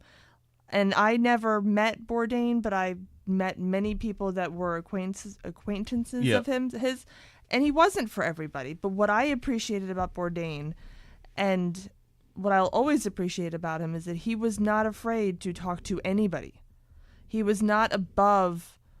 He didn't see himself as above anybody. When he traveled, he went. Are you out of your mind? I'm going to let you finish, but I got to debate all of that. Okay, listen. He would go to some of the worst parts of every country to find the local food. and he would sit and he would talk to them. In social situations, when he was back in the States and everything like that, he had a very different attitude towards people, and he did consider himself to be superior to them in intelligence, but he was not above going to the huts in Haiti and finding out the local food and sitting and talking to these people and finding out their heritage and why they did it. He brought not only food but culture into the living room of people that would never even begin to know how to look that stuff up or find out that information. And for that, I appreciated Bourdain. He wasn't for everybody. He was very gruff. He was very New York in the stereotypical New York way. Yep. But he took the time to go and meet the regular people. There's plenty of travel shows with chefs where they go and they hit the hot spots and they hit the trendy spots and everything like that. But the Bourdain, drivers, diners, and drives. Exactly, but Bourdain would go You and managed to find screw up like every word in that. I did diners, drivers, and drives. I just threw it out there. I can't wait till next week's episode when Diners. we visit all the What is it? driners. Yeah, what is it? Diners, Drive-ins and and dives. dives. That's what yeah. But Bourdain didn't do that. He didn't go to the restaurants. He went to the tribes. yeah. He went to the huts. He was like, I cook way better than these motherfuckers. but he appreciated. I have a frying pan. But This he guy's was- cooking out of rock. But he was also one of the few celebrity chefs. He was also one of the few celebrity chefs that said, "I love McDonald's. No, I love a Big Mac." I will give him that. And they said they found a whole ton of fast food restaurant bags in his apartment. Isn't that what he made the rope out of? Yeah. That was one McDonald's French fry from 6 years ago. Yeah. Yeah. Elongated over time. But what he did more than anything, which really launched his career, was when he wrote Kitchen Confidential, he lifted the curtain behind the restaurant industry and how awful it is. Yeah. And why it's fueled by cocaine and alcoholism. And he lifted that curtain and made people realize that it's not all just glam and it's not all just Mario Batali and his Bobo and crap. Rape. And rape. Yeah, Mario Batali. Well, now, but he made it accessible to everybody. Yeah. And I think food should always be accessible. Isn't I- food what brings us together a lot of the time? I'm going to cut Craig off before he even starts talking. I have every counterpoint to that. I think everything Anthony Bourdain did was for Anthony Bourdain's brand. He did not travel to huts to travel to huts. He traveled to huts because he was willing to do it to get notoriety for it. It was all a self-serving act. His entire spiel, I will go here when nobody else will. Nobody comes to these parts of Malaysia, but I will. Nobody goes to this section because it's considered a quote-unquote bad neighborhood, but I got my leather jacket and my fake motorcycle, and I'm going to do just that. But I'm also going to make sure that there's a camera crew with me at all fucking times. I have no doubt the man was depressed, and that is sad on on a human level. That is sad. And yes, we took our shots at that. I'm not happy that the man killed himself, but I'm also not sorry he's dead. The man actually made a point, and it's funny that we brought up diners, drive-ins, and dives, because he particularly went after Guy Fieri, who might be a hack chef, but he's never hurt a person in his life. Well, his hairdresser. Well, that hairdresser, maybe. yeah. Well, what the fuck? You Well, can't mess with those locks. He looks like anime. He looks like fat. He probably wears that shower curtain where you pull the hairs out the holes to do the tips. Did you Yeah. guys ever know, like, back in, like, the 90s, Yeah. when you would frost your tips? Or as they would say, getting styled in Flavortown. Yep. No, I think Guy Fieri's probably a hack. I've never eaten in his restaurants. I don't really know, but Guy Fieri also never hurt anybody. And Anthony Bourdain made a particular point of that. And Rachel Ray, who honestly is an annoying little pain in the ass, but she's never hurt anybody. And he made a point of trying to ruin their careers. I don't think he succeeded. He ended up bringing them a lot of attention. Yeah. And people probably sympathetically went to their restaurants and checked out and bought their products and did all that. But Anthony Bourdain had absolutely no business taking that platform that Bravo TV gave him and the Food Network gave him and using it to damage other people. And so, I know that people are going to argue and they're going to say Top Chef does this. They demoralize everybody on that show. But that's a competition show. Anthony Bourdain would purposely use a platform, whether it be his column in the New Yorker or whatever newspaper was willing to take him on as a guest writer, and absolutely destroy people simply because he doesn't think they met up to his quote-unquote standard of what food was. And so fuck that guy. Which at that point, too, is also preference. And It's one thing about food critics. You can go in and hate a plate. You know, I hate that I bought this plate. I did not like it. And the person behind you could be like, I bought this plate and it was absolutely the best thing I ever had in my life. Yes. It's as subjective as art. It's a culinary art. And not only that, though, but have you ever judged an artist on one piece? If you had a bad dish or even one bad full meal at a Guy Fieri restaurant, are you going to judge everything that man could ever cook? But if you think about, like, you know, just take any artist. Let's just say Picasso for the sake of discussion. Yep. Not every Picasso is great. No. No. Okay, but do you judge Picasso as an overall artist based on one or two pieces No. you didn't like? Well, maybe you had a bad night. Yep. Maybe you had a bad night. And unfortunately, Bourdain was he was so acerbic and he was so vicious in his commentary that people gravitated to it because we love that in our journalism, or what's left of it. We love that in our writing. Not drama, but the sharpness and They're like, this guy pulls no punches. Yeah. That's all we want. We want somebody. He's real. The truth. Yeah. Like we talked about in the last thing. We wanted the truth. He's real. Truth is, we would have gotten a better restaurant review of Guy Fieri's restaurant from that AI guy in China than we got from Anthony Bourdain. The only difference is the AI guy in China isn't going to shut down Guy Fieri's restaurant because nobody went there anymore. Well, James like, they didn't have any rope in the bathroom. It was in Times Square. He opened. Nice. That joke is not lost on me.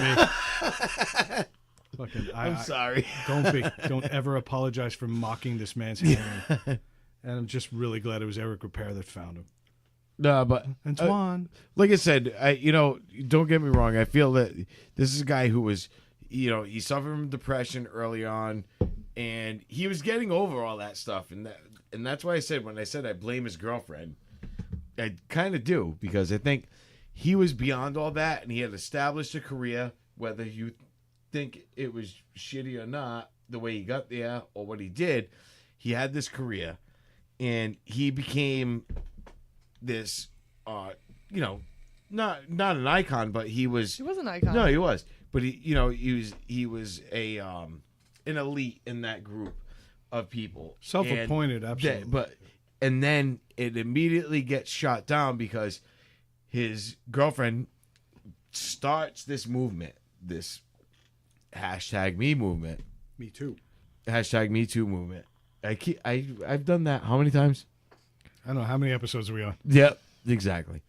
Subtract 7. That's it. So this #me too movement gets started by his girlfriend. She was one of the original. Well, I wouldn't say she started it, but she was one of the louder voices. No, she was one of the louder voices in the beginning, which is fine. Then, right as it starts, she's accused of having sexual intercourse with a minor. That gets blown over, and he paid over $350,000 to keep it quiet. So what I think is he realized at a point, this is going to get out. I've just spent a shit ton of money. This is going to get out. And now, I'm not saying that's what drove him to kill himself. I think it might have. But I think it put him back into that depression that he suffered from, all that may have gone away and he may have been fine. It just put him right back into that. And there's no way out of that, because there was no way out of that. What was going to happen was because he was going to be Anthony Bourdain, the guy who paid to get his sexual predator girlfriend Yeah. in the midst of all of this shit. We forgot the word hypocrite. Yes. Giant hypocrite. Giant hypocrite. And liar. and not only that, one of Bourdain's biggest calling cards in his whole MO was the fact that he had slightly better judgment than everybody else. Yes. That's why he was authorized, I'm putting air quotes up, yeah, to do what he did for a living and to comment on people's careers the way he did. And yet in his own personal life, some of the worst judgment ever if you ended up with that bitch.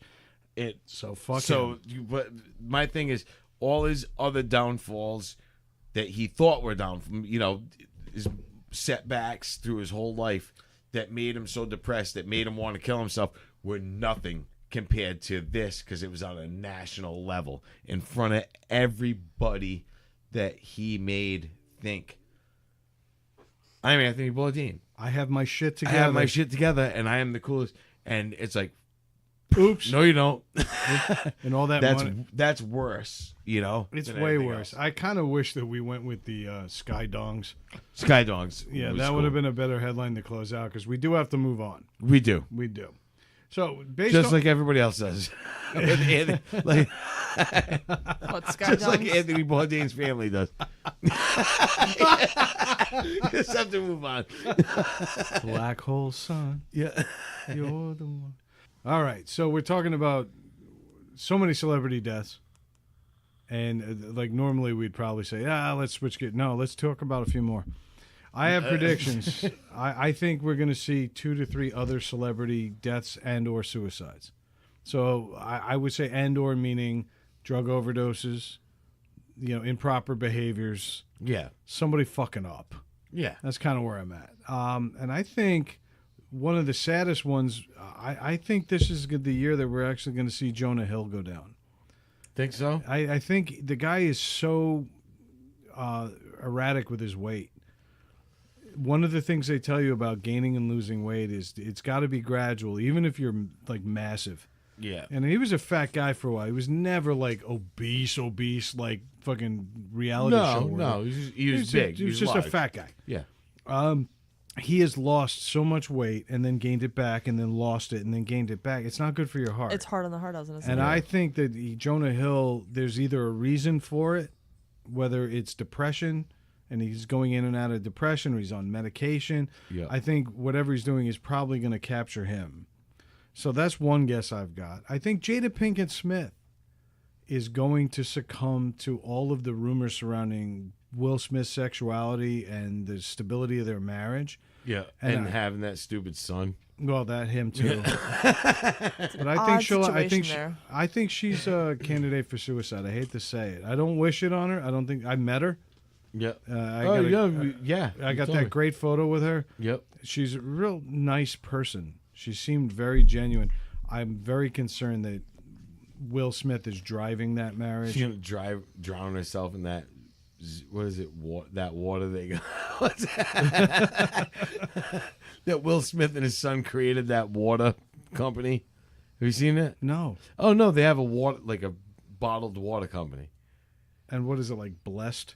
Yeah, no, it's like Will douche Smith's- water. or Yeah, whatever. he's like Will Smith's like a borderline Scientologist. Yeah. Like he's on the cusp I of kind it. of like him and hate him at the same time. I can't stand him. Really? I used to like Will him a Smith. lot. I can't stand him anymore. 'Cause not only for the movies, but because he just seems so He's ignorant to too what's big for his britches. a little bit. I mean, you know what? You got a nice family, but take care of your wife. All these rumors going around where there's smoke, there's fire. And Yeah. it's not. I don't care if he's gay. I don't care if he's bi. I don't care Yeah. if they have an open relationship. But it seems like he's doing all the talking about it, and she's saying nothing. Yeah. And I feel like she just feels Her- like a kept woman at this point. Yeah. She's still working. She was on Gotham. She's done Yeah. some shows. And she's gorgeous. She's gorgeous and she's nice. And I Yeah. just feel like she's succumbing to the weight that is Will Smith. Yeah. And now she's got a shithead kid that's stealing all the thunder. I don't know. I feel like she's a candidate. I think Matthew Perry is going to go down for his obvious drug addiction. Because this guy Yeah. gained weight, lose weight, gain weight, lose weight. He ain't right. Nah. Still making $20 million a year How? off of Friends. Oh, just residuals alone? Oh. $20 million a year. Hey, groundbreaking show. He gets credit. We Yeah. talked about it, and Yeah. we're not typical Friends people. Yeah. Imagine $20 million a year of residuals. Doing nothing. Doing nothing Yeah. except drugs and gaining weight and losing weight. I don't think he's right, and I don't think he's had a good show since then. Nah, he hasn't. I He's enjoyed struggled. that one that he did, the serious one, the Aaron Sorkin one, Studio 60. Yeah. He was great in that, and that was a good show. Yeah. What was the one where he was in therapy? Oh, That one got canceled early. That got canceled early, and that was I actually enjoyed a it. good show. it had potential. He did Mr. Sunshine right after that. Oh, Yeah. that's what it was. No, it wasn't. Oh, that was a wasn't? different show. That was Oh. when he worked in the arena. Oh, in yeah. That was Orlando. canceled really That- fast. Yeah, I and then he did The Odd Couple, Oh, I did not which like was that. not good. I just think that wasn't good. I didn't. That was enjoy bad. what's crazy is that they're talking about all these reunions. We've done reboots on this show so many times, and now they find out they're doing 90210 again. That's a new one. All the original cast is coming back. Yeah. I think nobody's really going to be happy until we get a Friends reboot. And it would be good. I don't think there are too many people who would be opposed to it. No, and I think what would be great is you find out like Phoebe and Rachel and all them are still in the city. They may have moved on. Maybe Phoebe's married, but she's living, maybe outside the city, and all this stuff is going on. And now, Matthew, what's his name? What was his name? Chandler, and Monica come back Because the kids are grown. They come back to the city, or maybe one of the kids goes to college in the city, And they decide to follow. They decide, hey, we're gonna follow. Yeah. And they come back, and Joey's still there. Yeah, and Joey's never never moved. And Joey's never moved. And maybe Joey is an acting instructor. He's got his own business as an acting instructor, because he was Doctor or whatever his name was. Drake Ramore. Yeah, Drake Ramore. But he's got, and you find they've moved on, but they haven't. I think the idea of that coming full circle, 20 some odd years later, it's 25 years ago that show started. Yeah. Why not? Yeah. Why the fuck not? You know what? Nobody's going to ever picture him as anything other than Chandler. I think the one thing that would get in the way of the reboot, Matthew Perry's pending death. Yeah. Yeah. And then the last one I got, and I don't know if you have any to add, but I think it's sad because I think this is an Andy Kaufman type talent, and it's not a coincidence that he played him. I think Jim Carrey, he's a weird dude. He's fucked up. And I think he's on more than a few chemicals, and I think he might tap out this year. Think so. Yeah. I don't want to see it because I like the guy. I know that everybody kind of turned their back on Jim Carrey because he's so fucking weird. Yeah. But he went from weird to weirder. He's like a recluse yeah. now. Yeah, I don't know what to make of him right now. But he's showing all the classic signs of comedians that are sad clowns. Yeah. And they turn inward, and they get all weirdly introspective. He's so introspective now that I don't know where Jim Carrey ends and where his characters begin. Yeah. Did you see him on the Seinfeld Comedians in Cars Getting Coffee? I did not. Melissa has, and she's coming back. And it was so great. We're talking about Jim Carrey. Oh, it was weird. It was weird. With Seinfeld? Yeah. To a point where even Seinfeld, once in a while, was like, yeah, okay. It was like, he was just going off in these things. Like, do you know that the sun and the, like, and it makes you feel like one, like you just, this random mash of words of, it was just fucked up. And Seinfeld's like, yeah, okay. And meanwhile, he's like, I'm driving a Chrysler C300. Yeah. Jim Carrey lost any respect with me when he joined forces with Jenny McCarthy talking about how vaccines cause autism. Yep. When they were dating. That's when I feel like he went over the cliff. Yeah. He lost all senses of logic. Yeah, he's just out of his mind at this point. I think He's he's Andy Kaufman. Well, Yes. that's just it. I mean, he was perfect for that role, not only physically, but because they're very much the same thing. When he was on In Living Color, he was just, hey, that white guy's funny. Yeah. And now it's like Fire Marshal Bill. he didn't know when to turn it off. And if you ever see anything like Jim Carrey in the car with Jerry Seinfeld, I didn't see the episode, but I can imagine he was always on. Yeah. And I think that when you're always on, you burn out. Well, you burn out because you, at the same time you do, like Ace Ventura, the Pet Detective. Funny the first time you see it, not funny the second time. Exhausting the second time you see it. There's no carry weight to any of the films he's done. Yeah. You know, I mean, he's done some serious movies that weren't bad. He's got the new series coming out. Truman Show, actually, I take it back. Truman Show was good. And Truman Show's, but his big blockbuster movies were the Ace Ventura, Pet Detective, Mask, which I hate that movie. Yeah. Hate it. Well, it's The Mask. The Mask. Mask is Rocky Dennis. Yeah, Rocky. I hate that movie. I would too. like to see Jim I'm Carrey just play kidding. Rocky Dennis. Yeah, right? It's Eric Stoltz. Don't take it from Eric Stoltz. Bend over. I'm going to fall. It must be a tumor. I have been overcalcified. What do you got to say, Tuma? It's just start doing his random Watching noises. Rocky Dennis bend over and making his ass talk. I'm looking for the Dodgers. 1959. Well, there was the blind girl. Maybe she would feel the ass. At the, You have the no camp. eyes, and I've got 5. at the, One's grown over though. One's here, and one's here, and one's here. And I also have red hair. On top of all the other insults in my life. life. In the middle of the top of my head. It's right back. Because of the tumors. But can you imagine adding insult to injury? Like anything else is wrong in your life. Your head is the size of a canoe. And you wake up and your mom's a trashy biker. Right. And then you finally, your eyes get to look past that calcified skull. And you look in the mirror and you're a redhead. Yeah. It's just soul. Hey, that's it. Yeah. I don't even in this giant head. There's no room for a soul. Yeah.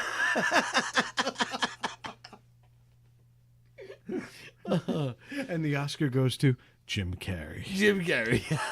But anyway, I think the point was I think he's going to off himself. Yeah. That was a tangent we went on. All right. Yeah. So we've been going a long while now. Yeah, we are. It's getting stupid. So let's kind of like plow through this because we do have to wrap this up to a logical ending here. Pretty much. It is a New Year's episode, in case you've lost track over the course of it. Not a year-long episode. Well, the rate we're going. Yeah. The rate we're going. Just I remind me have to that pay my effect. mortgage periodically. What do you think your favorite, needless to say, moment was from this past year? We did this a year ago. We talked about our favorite, but we had only really been live on the internet for about 3 For a months. short time. And so it was real easy to pick. But now we've got another year. Things changed. A lot's changed. We've changed back. Yeah. We changed from going to all headlines. Now we're going back to themes a bit. We're kind of doing Both. Bouncing around. Yeah, we're doing both. what feels right. What do you think your favorite? Yeah. What do you think your favorite NTS moment of the year is, Craig? Was in all honesty, this year was Comic-Con weekend, Yeah. and I mean the whole thing. Michael as Roker, exhausting as it was. as exhausting as it was, Michael Roker, Rooker. Rooker. I keep saying Roker. I You're want to say terrible with I'm names. terrible. I'm terrible. Leguizamo. Leguizamo. I said it right. No.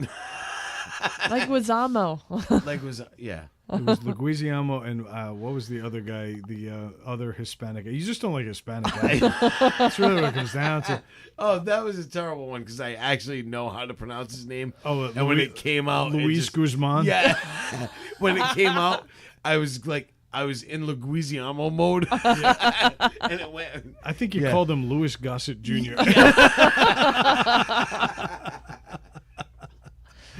We'll listen to the episode, and I'm like, what the fuck is he saying? It just happens. But I mean, that whole thing, and not only that, not just that, but meeting like the people we met, the friends we made. Got to give a shout out to Wayne. Wayne had some sound clips tonight. Hopefully, we'll get them before the weekend.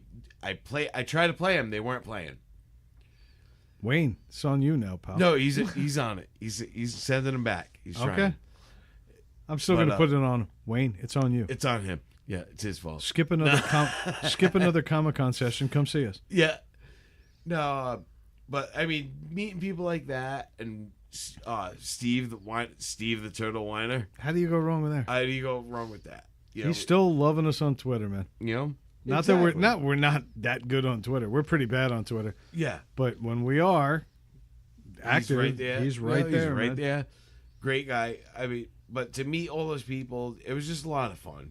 It was a great time. That's worth it right there. But It ties right into mine. I actually, the first time I met Chuck and Brad was at Comic-Con. yes, Because they were moderating panels and they did a great job. And then they came down to the show with us, which was a very successful episode. yes, One of our most downloaded episodes. And we've had a few good ones, but Chuck and Brad, when obviously their audience latched on and they checked us out. Hopefully Yeah. they'll stick around. What I loved about that night, though, wasn't just that it was Chuck and Brad, who are 10 years established as podcasters. Yeah. You know, never mind the fact that you're your fucking neighbor. You're my next door neighbor. Literally. What I loved about this episode, and I promised myself I wasn't going to pat ourselves on the back, but it's New Year's. We got a little champagne love in us tonight. Yeah. I'm going to pat ourselves on the back a little bit. We had guys who have been doing this. Chuck is a singer in a punk band, so he's used to being in front of people. The two of them moderate panels in front of hundreds, if not thousands of people. They're going on their almost 400th episode. Yes. And they've been doing this a decade. They're used to, they do comedy shows. They're in front of people constantly. They came down, and yes, it was in our house, but we did a show with them, and we hung with them every step of the way. Yes. So, no, do we have 400 episodes? No. No. But do we have the ability to do this right? Absolutely. I think so. And the best is when it was over, and you know, Chuck said, no, we had a good time. He was like, I wasn't worried about them having a good time. I was worried about was, would we put out a good show? A decent show. And we did. No, it wasn't decent. It was good. It was good. And these are seasoned broadcasters. Let's call them what they are. They're broadcasters. They're broadcasters. And they're comedian, public speakers. Yes. And they nailed it, and we nailed it. And I think if I had any major takeaway from the year, it was, you know, we're ready. Yeah. We just need more people to realize it, you know? Yeah. We need to be on the Chuck and Brad show. Well, that's coming. Right. It's coming. Chuck? No pressure. Right, Chuck?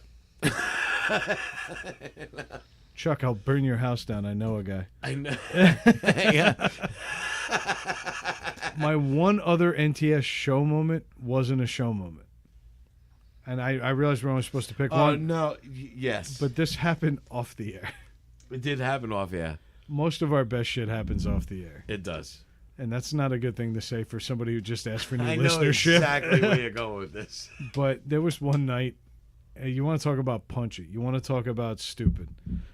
I want to talk drunk. I think we had an argument a little bit before, just a little tiny one. Well, it ties in with... Tensions were building. We had actually created a list of several moments. Yeah. Each.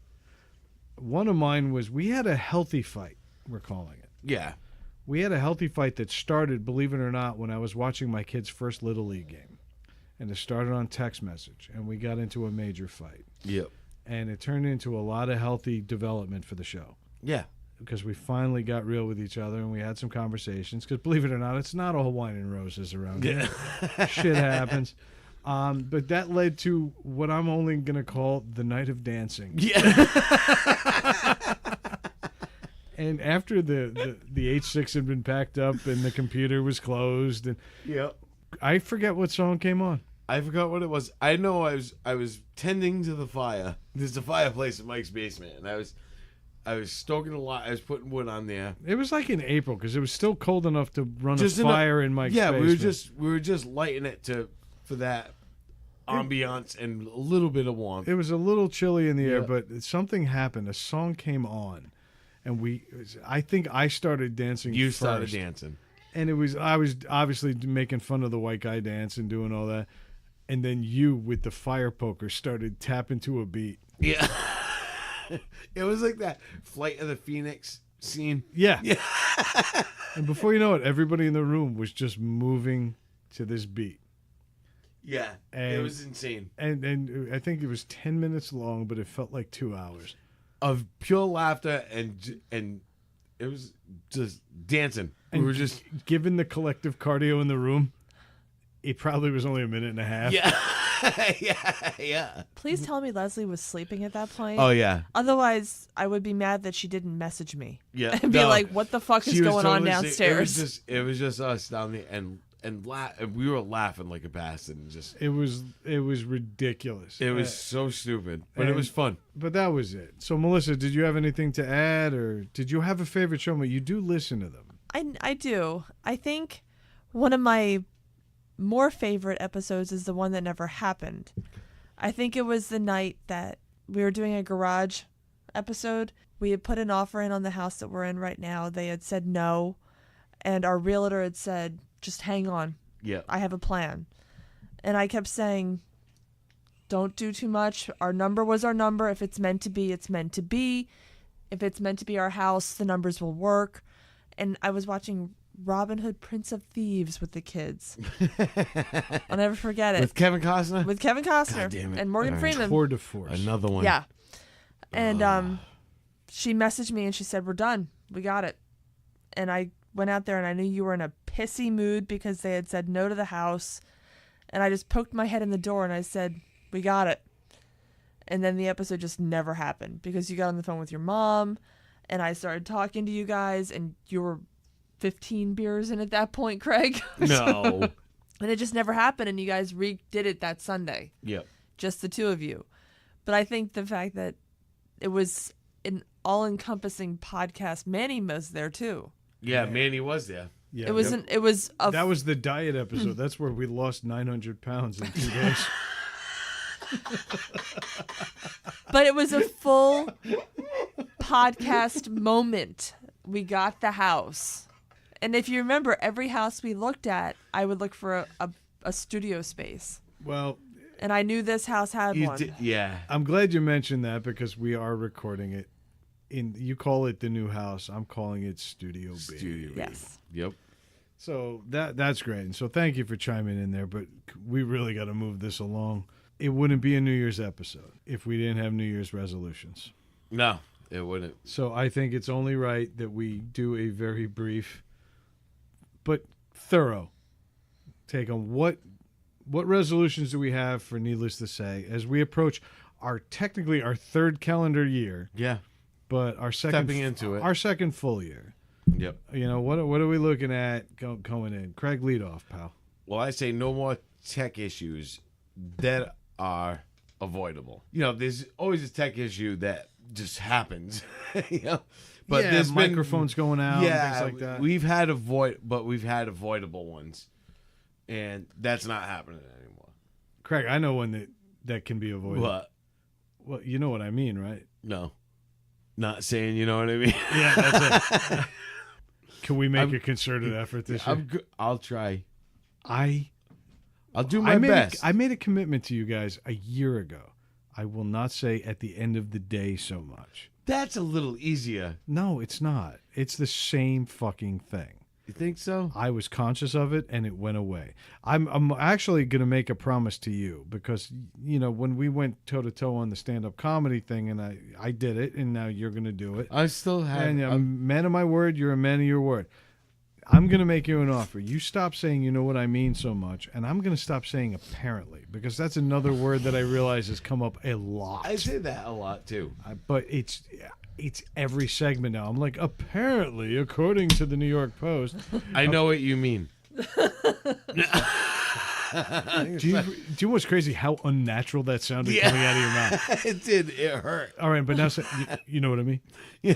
You know what I mean? It's like one word. It's like 8 letters. Yeah. That's it. You know what I mean? Yeah. Yeah, so that was that. So go ahead. Keep going. I'm sorry. Back to Rhode Island Comic Con. That's a no-brainer.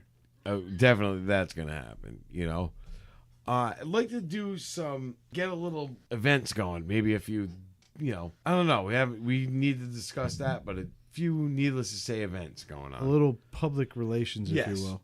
Now that I'm officially a resident of this town. Yes. This whole show is now officially. We've always said we were from Bristol, Rhode Island, and that was pure arrogance on my part. Yeah. I was the it only one just from him. Bristol. Yeah. 'Cause Bristol's got the better name around I here. grew up there. All right, but You know, you live in Warren. We're Twisted Highlands. Yes. Oh, yes. The That's Highlands. good. Did you want to give our social numbers out while you're at it? Sure. All right. The other thing I wanted to do is stop creating segments and not completing them. Agreed. So Agreed. that needs. I mean, I get it if we try one and it doesn't work, that's one thing. But if we do it a second time, then it needs to continue on. You know, it's just one of those things. I actually did a movie review last week or 2 weeks ago. You did, and that's something that You we're didn't gonna give me the discuss. full sound effect thing, by the way. No, I had to change it. All right, one last one. Give me one good one.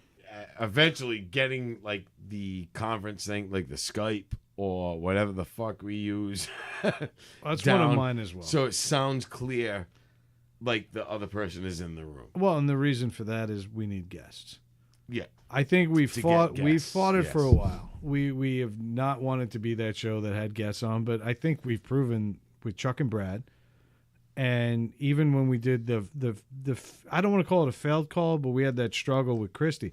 Yeah. I think we talked about Christy so much, and having those girls on was a great moment that got ruined by technology. Yeah, it did. Yeah. So I think we need to get that text straight, because it would be good to have Charlie call in. And Charlie, I was going to say, Yeah. you need to get Yeah. Charlie back on, but not through a phone. Yeah, exactly. Yeah, so we got to sort out some tech. I think it all ties in. So, yeah, I agree with you. I think those are all attainable resolutions. I don't think there's anything there that we can't accomplish.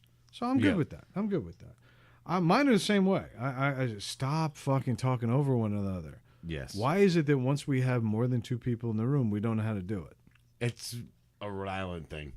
Everybody just starts screaming at each other. It's a true. Portuguese Italian thing. Yeah, exactly. It's just one of those I'm things. not waving my hands around. We're talking, but, No, but I everybody cuts in. I got a point here. Everybody wants to be the loudest person in the room. You've been with my family. Now, my family doesn't intentionally talk over people, but what we do is we all sit independently, and then we start conversations, and nobody moves. Yeah. So we end up shouting over each other because we're just too lazy to get up and do another you chair. You get so used to yelling across the room to get your point across because that person is talking to that my person. biggest criticism since I started hanging out with you has been this. Yeah. Is that everything is just louder and louder and louder.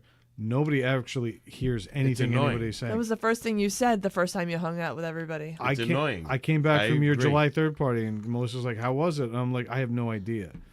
I Because- don't know what I talked about tonight, because everybody, instead of waiting and taking your turn, everybody Just screams. just gets louder, and nobody hears a fucking thing. Yeah. But on the show, it doesn't work. When we get No, you can't. realistically, when we get 4 people in the room, it gets tricky. Yeah. But one of the resolutions I've also got is I want to give a hat tip. We've been real excited that Dave's joining the show, Yeah. and I guess we can say it officially now. I think so. Dave is. I mean, you know, we're If he bails on us, we'll just tell him Dave quit the show. yeah. And we'll make jokes. Throw him under the bus. And we'll bust his We'll balls absolutely murder about him. his stupid flannel shirts. That's it. Yeah. Fucking Al And his Borland giant is fucking beard. joining our show. He wore one to the Christmas I party. did. I wore a flannel to the Christmas party at the Kinsman. Did you? You were there. Yeah, that's right. You And did. they mocked him for living where he lives in the flannel shirt. They said you own a house for 5 minutes, and all of a sudden you're dressing like a fucking workman. But the truth is, I think Dave is just a fucking natural. Yeah. he There's no is. better way to put it. He's funny. He's It's not going to smart. be on every week. He doesn't have the ability He's to be fat. on every week. Blind's ready. People must just picture you guys as like these lard Not me. balls. I call everybody else fat. I'm not fat at all. But That thing on his neck is.